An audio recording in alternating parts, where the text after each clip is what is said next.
रामपुर गांव के राजा वीर सिंह अपनी दानशीलता के लिए दूर दूर तक प्रसिद्ध थे, लेकिन उनकी दानवीरता में एक शर्त थी।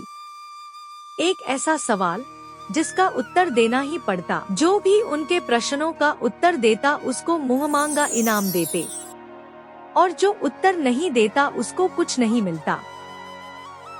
एक दिन वीर सिंह के राज्य में एक राही आया।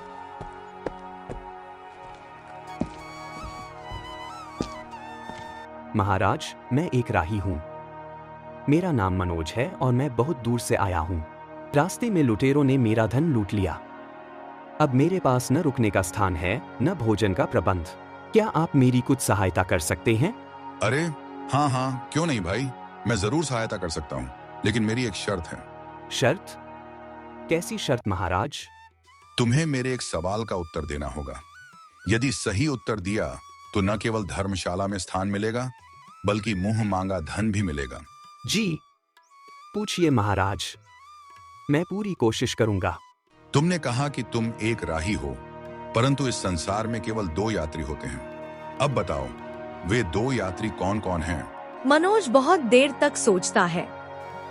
महाराज, क्षमा कीजिए, यह प्रश्न मेरे समझ से बाहर है। मैं इसका उत्तर नहीं जानता। तो क्षमा करो, मैं तुम्हारी सहायता नहीं कर सकता। मेरा नियम है, जो मेरे प्रश्न का उत्तर नहीं देता, मैं उसे दान नहीं देता। महाराज, मेरे पास रुकने का कोई स्थान नहीं। रात में कहाँ जाऊं? जो मेरे प्रश्नों की उत्तर नहीं देता, मैं उसकी सहायता नहीं करता। सत्य की पहचान जवाबों से होती है। राजा वीर सिंह का दिल पत्थर नहीं था, लेकिन नियमों का पक्का था। जब मनोज ने हार मान ली और जाने लगा।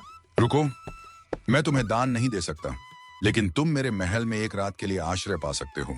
महाराज की जय हो, महाराज की जय हो। लेकिन महाराज, एक निवेदन है। आपने जो प्रश्न पूछा था, उसका उत्तर क्या था? मेरे प्रश्न का उत्तर था, सूरज और चांद यही 2 सच्चे यात्री हैं, जो बिना रुके हर दिन अपनी यात्रा पूरी करते हैं। उसी राज्य में एक किशोर नाम का ब्राह्मण रहता था, जो कि अपने परिवार, एक बीबी और 2 बच्चों के साथ रहता था। एक दिन किशोर चिंता की गहराइयों में बैठा हुआ था।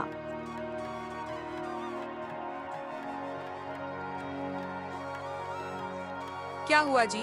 आप बहुत परेशान दिख रहे हो। क्या करूं भाग्यवान, हमारी बेटी के ब्याह की तिथि पास आ गई है, लेकिन अभी तक पैसों का कोई बंदोबस्त नहीं हुआ। तो परेशान नहीं हो। तो इसमें इतनी चिंता की क्या बात है? हमारे राजा तो बहुत दानी हैं। आप उनसे जाकर कुछ मदद ले लीजिए। वो सब तो ठीक है सुधा, लेकिन तुम्हें राजा की आदत तो पता ही है। वो किसी को भी बिना प्रश्न पूछे दान नहीं देते, और अगर उत्तर गलत हुआ तो किसी प्रकार का कोई धन और मदद नहीं करते हैं महाराज। मुझे आप पर पूरा भरोसा है। आपने इतने वेद, पुराण, ग्रंथ पढ़े हैं। मैं नहीं मानती कि आप राजा के किसी भी प्रश्न का उत्तर नहीं दे पाएंगे। आप जाए और उनसे कुछ मदद मांगिए। और मैं तो कहती हूँ कि रमेश और सुरेश को अपने साथ ही ले जाए। बात तो तुम्हारी सही है। ठीक है, मैं कल सुबह ही राजमहल जाता हूँ। भोर का उजाला एक नई उम्मीद लेकर आया था ब्राह्मण किशोर के जीवन में। विश्वास के साथ महाराज, वह महल पहुंचा। मैं आपके गांव का एक साधारण ब्राह्मण हूँ। मेरी पुत्री का विवाह निकट है और मुझे कुछ धन की आवश्यकता है। ब्राह्मण देवता, आपकी सहायता करना हमारे लिए सौभाग्य की बात होगी, परंतु आप जानते हैं, मैं बिना प्रश्न पूछे दान नहीं देता। जी महाराज, मुझे पता है महाराज। कृपया आप प्रश्न पूछें। तो ठीक है ब्राह्मण देवता, मैं आपको एक कहानी सुनाता हूँ, और मेरी उन कहानियों को पूरा करना, और अगर आप सही ढंग से उसे पूरा नहीं कर पाए तो मैं आपको दान देने में असमर्थ रहूंगा। जी महाराज, आप कृपया प्रश्न पूछिए। शिवनगर गांव में राजा इंद्रदेव सिंह का राज्य था। उनकी पुत्री थी राजकुमारी इंदु, अत्यंत सुंदर, बुद्धिमती और गुणवान। परंतु एक समस्या थी, उसे कोई भी राजकुमार पसंद नहीं आता था। एक दिन राजा अपने कक्ष में बैठे कुछ सोच रहे थे, तभी रानी गौरी आती है। महाराज, आप बहुत चिंतित दिख रहे हैं, कुछ कहिए तो। रानी, अब आप ही बताइए, राजकुमारी इंदु को कोई भी राजकुमार पसंद नहीं आता। मैंने देश देशांतर से राजकुमारों को बुलाया, पर हर बार उसका उत्तर होता है नहीं। महाराज, हमारी पुत्री बहुत समझदार है। उसे जब सही लगेगा वह स्वयं आपको बताएगी। लेकिन महारानी, उन्हें कोई लड़का पसंद ही नहीं आता। अब मैं अपनी पसंद के किसी लड़के से उनकी शादी करा दूंगा। नहीं नहीं महाराज, ऐसा गजब नहीं करना। जब हमारी राजकुमारी कोई पसंद आ जाएगा तब खुद ही हमें बता देगी। और अगर आपको बहुत परेशानी हो रही है तो आप इंदु से बात कर लीजिए। ठीक है महारानी जी, मैं कल ही बात करूंगा।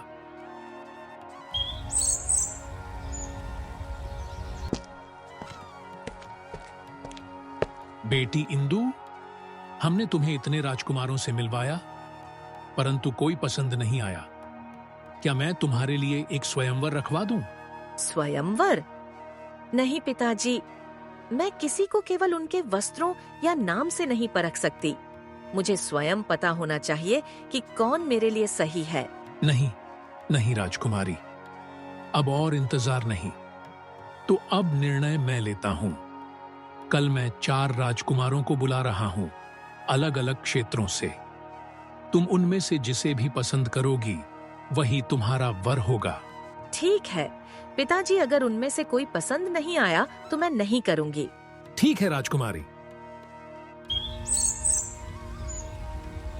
कुमारी, 4 राजकुमार यहाँ उपस्थित हैं।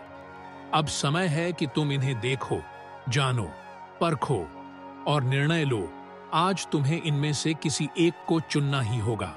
पिताजी, मैं तैयार हूँ, पर यदि इनमें से कोई भी मुझे योग्य नहीं लगा तो मैं उनसे विवाह नहीं करूंगी। ठीक है बेटी, यह तुम्हारा अधिकार है। अच्छा, तो इनमें ऐसी क्या विशेषता है जो मैं इनसे विवाह करने के लिए राजी हूँ?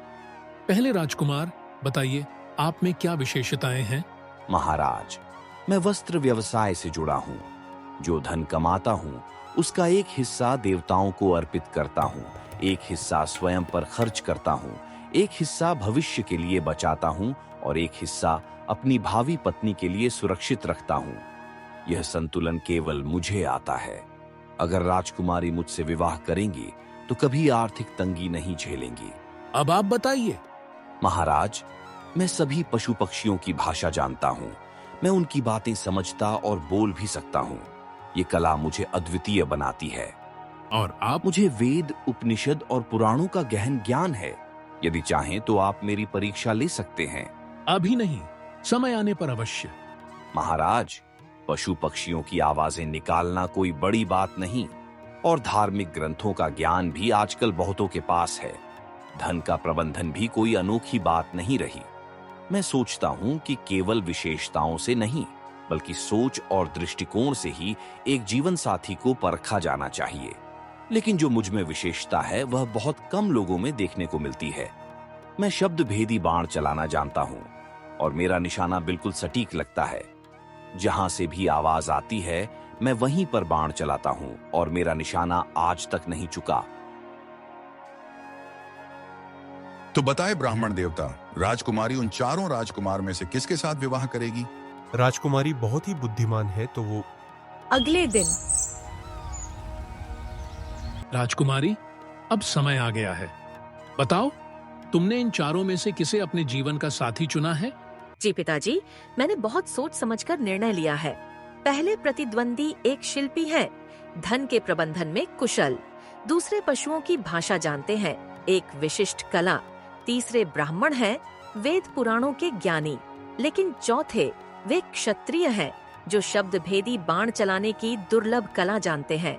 मैं भी एक क्षत्राणी हूँ और क्षत्राणी का विवाह क्षत्रिय से ही शोभा देता है। इसलिए मैंने अपने जीवन साथी के रूप में चौथे योद्धा को चुना है।